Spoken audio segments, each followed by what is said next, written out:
Қайырлы күн достар, бүгін мен сіздермен осындай керемет әрі дәмді блинның торттың рецептімен бөлісетін боламын. Осы рецепт бойынша жасап көріңіздер, жасалу жолы өте оңай. Сіздермен бірге мен Мадина. Ең алдымен қант пен жұмыртқаны ыдысымызға салып, жақсылап араластырамыз. Үстінен жылы сүтімізді құямыз, сосын қасықтың ұшымен тұз салып араластырамыз.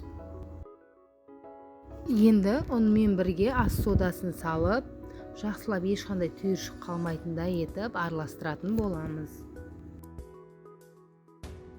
Соңынан жылы су мен сұйық майымызды құйып, тағы да араластыратын боламыз.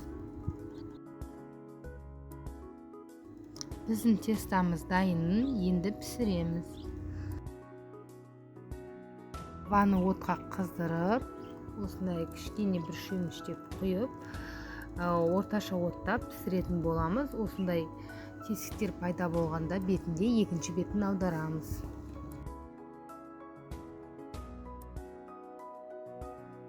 Барлық тестамызды осылай бір шөміштеп құйып, пісіріп алатын боламыз.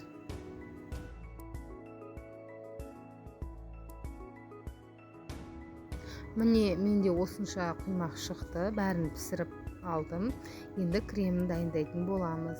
Менде қаймақ пен қанттан жасалады бұл крем. Осылай араластырып аламыз ыдыста.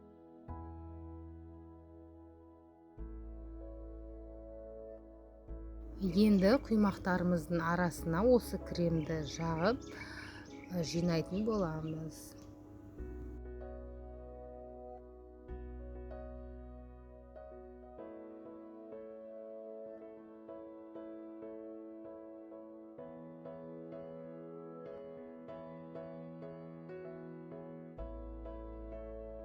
Құймақтардың бәрін осылай жинап болған соң тоңазышқа 2 сағатқа қойдым.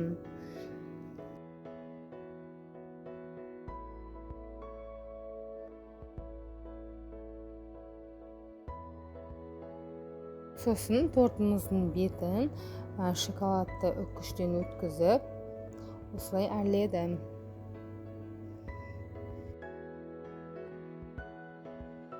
Осы рецепт бойынша жасап көріңіздер. Дастархандарыңыздың сәні болатынына сенімдімін. Дәмі де өте керемет болып шығады.